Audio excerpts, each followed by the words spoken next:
Okay, so for today, gagawa tayo ng tinatawag nating Choux Pastry. Tama ba yon? Or puff pastry. So, ito yung mga ingredients natin. Meron tayong 4 eggs and butter, fresh milk, sifted flour. So, ayan yung mga ingredients natin. Lalagay ko sa description box below.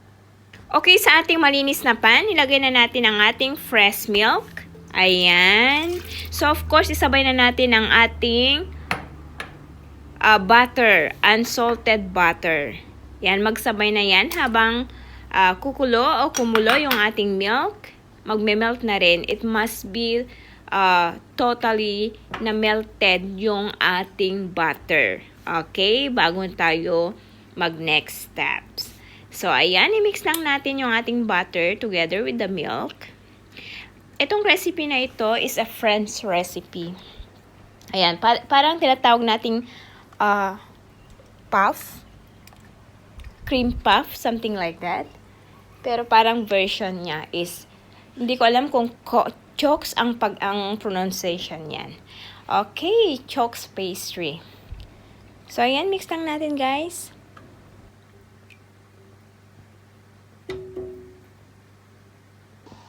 Okay, seems ito na, melted na siya. Ilagay na natin yung ating, sprinkle na natin yung ating salt and mix ulit.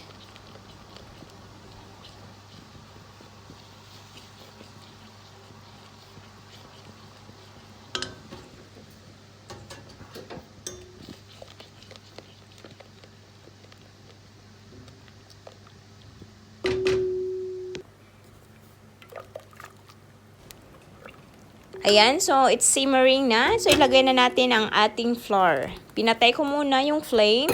So ilagay na natin yung ating flour at i-mix lang siyang mabuti at gawing paste. Or tingnan niyo, magiging paste siya or gawing dough. So i-mix lang natin tong maigi. Alright, so lutuin siya ng within 3 minutes. Ganito. Nakikita ninyo on the bottom of your pan is dumidikit na. Dumidikit na yung ating dough. So, means na okay na siya. So, haluin lang natin ito for another maybe 1 minute. Ayan yung basehan ninyo kung okay na siyang i-knead yung ating dough. So, I'm using a stand mixer later. But as you can see, gusto ko lang ipakita sa inyo the bottom of your pan. Ayan, nagdidikitan na guys. So, ayan. Next natin, isilagay na natin sa ating stand mixer. So, napakainit ito. Mainit pa. So, kailangan na nating i-whisk. I-mix natin yung ating dough. Huwag nyo munang ilagay yung egg. Kasi, para hindi maluto yung ating egg. Ayan. So, i-mix muna natin hanggang medyo ma-release yung heat ng ating dough bago natin ilagay 1 per batch yung ating, 1 at a time yung ating egg.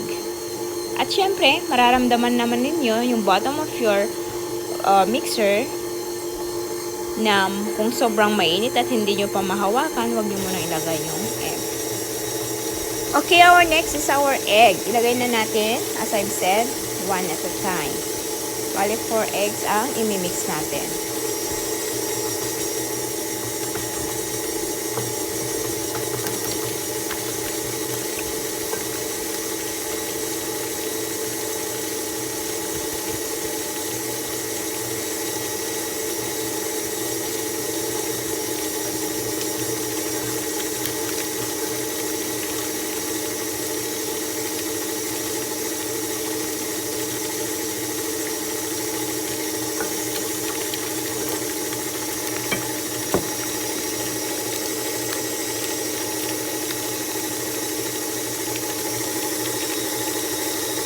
Okay, so kuha lang kayo ng spatula, i-scrape lang ninyo around. And I think okay na yung dough natin. It's ready na.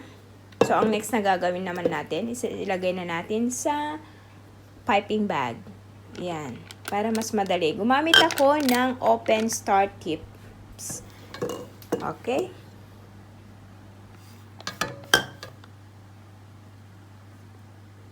Okay, so squeeze natin dito. As you can see, I'm using this open star tip. Ganyan lang siya.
Okay, so it's ready na. I-bake na natin ito ng 40 minutes, but 350 Fahrenheit. Alright, so ayan, natingnan ninyo guys. Nagpa-puff na siya. After 15 minutes, ganito na siya. May crush na, may nagba-brown na siya, golden brown.